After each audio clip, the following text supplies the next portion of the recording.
Hello friends, मैं अभिषेक कुमार समृद्धि ice के online platform पे आप सभी का स्वागत करता हूं। दोस्तों, आज 18 दिसंबर 2023 है और आज से हम समृद्धि आइस के ऑनलाइन प्लेटफॉर्म पे आप सभी के लिए करंट अफेयर का सेशन जो है वो शुरू करने जा रहे हैं। यानी आज से रोज हम लोग करंट अफेयर के सेशन को लेकर के समृद्धि आइस के यूट्यूब चैनल पे आप लोगों के साथ उपस्थित होंगे। दोस्तों, कहा जाता है कि सपने पूरा करने वालों, सपने देखने वालों के लिए रातें छोटी पड़ जाती है, लेकिन सपने पूरा करने वालों के लिए दिन छोटा पड़ जाता है। दोस्तों, तो आइए आज हम करंट अफेयर का सेशन जो है आज 18 दिसंबर 2023 से शुरू करते हैं, स्टार्ट करते हैं। तो आज का हमारा पहला क्वेश्चन जो है वो देखिए क्या है। हाल ही में कौन सा देश भारत के साथ हाइड्रोग्राफिक सर्वे एग्रीमेंट खत्म करेगा। दोस्तों, आज का हमारा पहला क्वेश्चन जो है वो क्या है कि हाल ही में कौन सा देश भारत के साथ हाइड्रोग्राफिक सर्वे एग्रीमेंट को खत्म करेगा। तो दोस्तों, इस क्वेश्चन का सही आंसर जो है वो होगा मालदीव। ठीक है, मालदीव ही ऐसा देश है जो भारत के साथ हाइड्रोग्राफिक सर्वे एग्रीमेंट को खत्म करने वाला है। दोस्तों, तो ये हमारा आज का पहला क्वेश्चन था। दोस्तों, आज का हमारा दूसरा क्वेश्चन देखिए क्या। हाल ही में 8वां ब्रह्मपुत्र वैली फिल्म फेस्टिवल कहां शुरू हुआ है। दोस्तों, आज का दूसरा क्वेश्चन है कि 8वां ब्रह्मपुत्र वैली फिल्म फेस्टिवल कहां शुरू हुआ है। इसका सही आंसर होगा गुवाहाटी में 8वां ब्रह्मपुत्र फिल्म फेस्टिवल जो है वो शुरू हुआ है। ठीक है, आज के सेशन का तीसरा क्वेश्चन देखिए दोस्तों क्या है। हाल ही में आईएनएस कदमत लंबी दूरी के ऑपरेशन के लिए कहां पहुंचा है।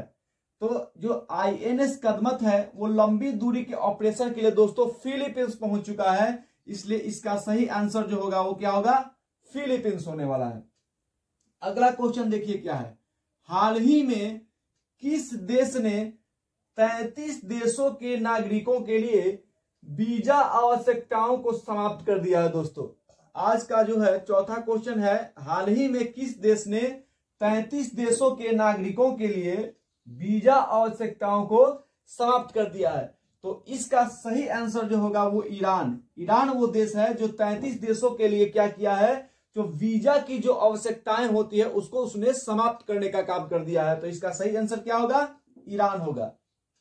ठीक है दोस्तों, अगले क्वेश्चन की हम बात करते हैं। अगला क्वेश्चन है कि हाल ही में आई एसबीआई की रिपोर्ट के अनुसार कब तक महिला मतदाताओं की संख्या पुरुषों से अधिक हो जाएगी। दोस्तों, क्वेश्चन कह रहा है कि हाल ही में एसबीआई ने जो रिपोर्ट जारी किया है उस रिपोर्ट के अनुसार कब तक जो है महिला मतदाताओं की संख्या जो है पुरुष मतदाताओं की संख्या से जो है वो अधिक हो जाएगी। तो इसका सही आंसर होगा दोस्तों 2029, यानी कि 2029 आने तक भारत के अंदर जो महिला मतदाताओं की संख्या है वो पुरुषों की संख्या से क्या होगी, ज्यादा हो जाएगी। इसका जो समय निर्धारित किया गया है वो 2029 है एसबीआई के रिपोर्ट के अनुसार। ठीक है, अगले क्वेश्चन की बात करते हैं। अगला क्वेश्चन जो है वो आज के सेशन का वो ये है कि हाल ही में आईएमएफ किस देश को अर्थव्यवस्था को स्थिर करने के लिए 33.7 करोड़ डॉलर जो है वो देगा। ठीक है, आईएमएफ यानी कि इंटरनेशनल मॉनेटरी फंड। आईएमएफ क्या होता है, इंटरनेशनल मॉनेटरी फंड जो होता है वो किस देश की अर्थव्यवस्था को स्थिर करने के लिए जो है 33.7 करोड़ देने का जो है वो आश्वासन दिया है कि आपको 33.7 करोड़ डॉलर आपको दिया जाएगा, जिससे आप अपनी अर्थव्यवस्था को जो है वो स्थिर कर लेंगे। तो ये आईएमएफ ने जिस देश को 33.7 करोड़ डॉलर देने का आश्वासन दिया है, देने वाला है, उस देश का नाम है दोस्तों श्रीलंका। तो श्रीलंका को आईएमएफ ने 33.7 करोड़ डॉलर देने का जो है आश्वासन दिया है, वो देगा। तो इसका सही आंसर जो है वो श्रीलंका होने वाला है। अगला क्वेश्चन दोस्तों देखिए क्या है। हाल ही में 17वें रयान अंतर्राष्ट्रीय बाल महोत्सव 2023 का उद्घाटन कहां हुआ है। दोस्तों, तो इसका सही आंसर हो जाएगा नई दिल्ली। भारत की जो राजधानी है नई दिल्ली, वहीं पे 17वें रयान अंतर्राष्ट्रीय बाल महोत्सव 2023 का जो है वो उद्घाटन हुआ है। अगला क्वेश्चन देखिए, 8वां क्वेश्चन जो है वो क्या है, हाल ही में आई रिपोर्ट के अनुसार किस देश के ई रिटेल बाजार 2028 तक 160 अरब डॉलर को पार करेगा। दोस्तों बड़ी ही इंपॉर्टेंट क्वेश्चन है, एक बार फिर से देखिए, हाल ही में आई रिपोर्ट के अनुसार किस देश के ई रिटेल बाजार 2028 तक 160 अरब डॉलर को पार करेगा। तो दोस्तों इस क्वेश्चन का सही आंसर जो है वो भारत होगा। यानी कि भारत जो रिपोर्ट आई है उस रिपोर्ट में ये कहा गया है कि भारत का जो ई रिटेल बाजार है वो आने वाला जो साल है 2028, अभी 23 चल रहा है, 24, 25, 26, 27, 28, तो 2028 आने तक भारत जो है वो 160 अरब डॉलर को जो है भारत का रिटेल बाजार जो है वो पार कर जाएगा। तो इसका सही आंसर क्या होगा, भारत होगा। बात करते हैं अगले क्वेश्चन की। अगला क्वेश्चन कहता है कि हाल ही में जारी IUCN रेड लिस्ट अपडेट के अनुसार, ध्यान दीजिएगा, IUCN रेड लिस्ट अपडेट के अनुसार मीठे जल की कितने प्रतिशत मछलियां विलुप्त होने की ओर है। ध्यान दीजिएगा दोस्तों, IUCN रेड लिस्ट अपडेट के अनुसार मीठे जल के कितने प्रतिशत मछलियां जो है वो विलुप्त होने की ओर है। तो 25% यानी 25%, यानी कि 1/4। ठीक है, 25% का मतलब क्या होता है कि 1/4, यानी कि जो IUCN की रेड लिस्ट अपडेट ने जो अपडेट जारी किया है उसके अनुसार ये बताया गया है कि भारत के अंदर जो है मीठे जल के अंदर की 25% मछलियां जो है वो विलुप्त होने की ओर है। तो इसका सही आंसर हो जाएगा 25% यानी 25%। अब हम बात करते हैं कि ये IUCN जो है, IUCN रेड लिस्ट अपडेट, ये क्या है। तो दोस्तों IUCN जो है वो होता है international union of conservation of nature. IUCN का फुल फॉर्म क्या होता है, international union of conservation of nature. ठीक है, और IUCN का जो मुख्यालय है वो कहां है, तो वो स्विट्जरलैंड के ग्लैंड में है। स्विट्जरलैंड के ग्लैंड में IUCN का मुख्यालय है, और IUCN का फुल फॉर्म होता है international institute for international union of conservation of nature, ये IUCN का फुल फॉर्म होता है। दोस्तों बात करते हैं अगले क्वेश्चन की। अगला क्वेश्चन कहता है कि हाल ही में कौन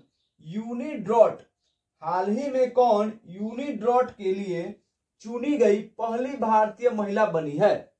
दोस्तों क्वेश्चन कह रहा है कि हाल ही में कौन यूनिड्रॉट के लिए चुनी गई पहली भारतीय महिला है।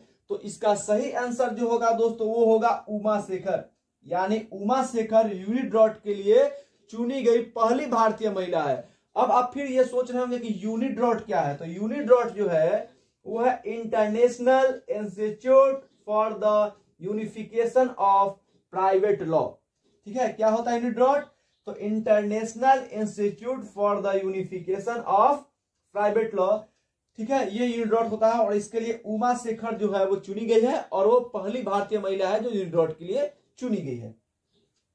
बात करते हैं दोस्तों अगले क्वेश्चन की। तो अगला क्वेश्चन जो है वो क्या है, हाल ही में किसने मेड फॉर इंडिया, ठीक है, हाल ही में किसने मेड फॉर इंडिया कृत्रिम AI का अनावरण किया है। ये एक संस्कृत का शब्द है दोस्तों।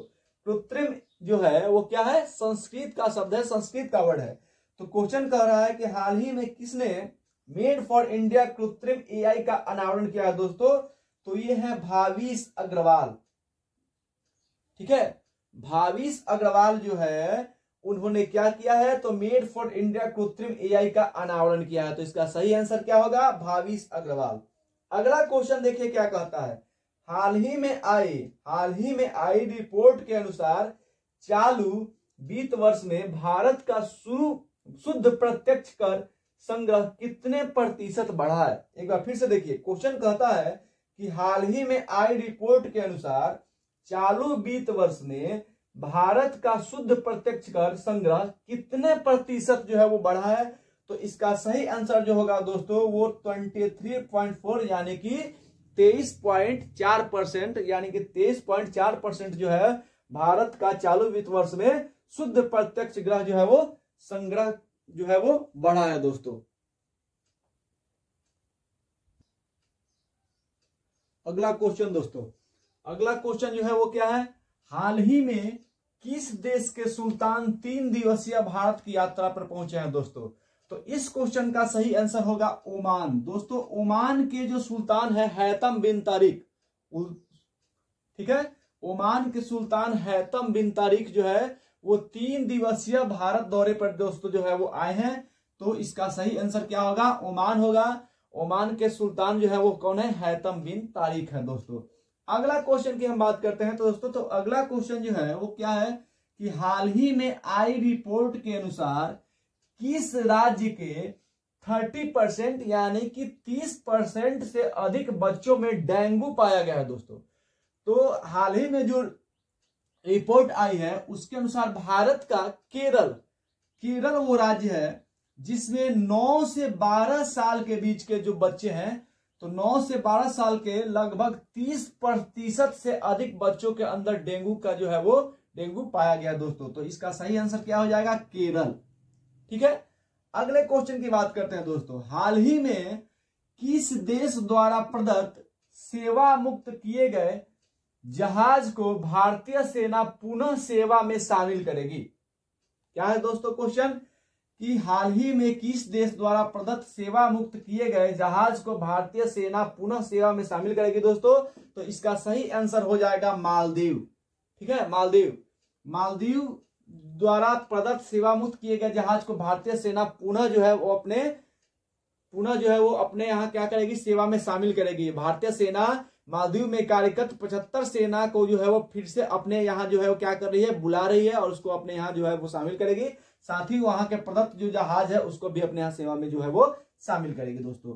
अगला क्वेश्चन देखिए क्या कर रहा है कि हाल ही में किसके द्वारा स्वदेशी जलवायु पूर्वानुमान, हाल ही में किसके द्वारा स्वदेशी जलवायु पूर्वानुमान प्रणाली विकसित की गई है दोस्तों। तो इसका सही आंसर होगा IITM पुणे। IITM पुणे ने स्वदेशी जलवायु पूर्वानुमान प्रणाली को जो है वो विकसित करने का कार्य किया है। IITM यानी कि क्या हो जाएगा, Indian institute of tropical metrology. Indian institute of tropical metrology Pune ने क्या किया है, स्वदेशी जलवायु पूर्वानुमान प्रणाली को विकसित करने का काम किया है दोस्तों।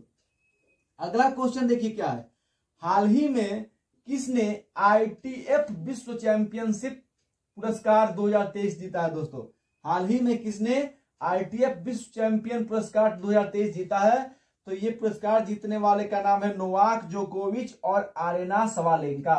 यानी नोवाक जोकोविच और आरेना सवालेंका की जो जोड़ी है उसने ITF विश्व चैंपियनशिप पुरस्कार 2023 को जीतने का काम किया है दोस्तों। तो आज का जो सेशन है वो समाप्त हुआ दोस्तों। फिर हम कल के सेशन में यानी कि 19 दिसंबर 2023 के करंट अफेयर के साथ कल फिर से आपको समृद्धि आज के यूट्यूब चैनल पे आप लोगों के साथ मिलेंगे और आपसे जो है करंट अफेयर पे चर्चा करेंगे दोस्तों। धन्यवाद।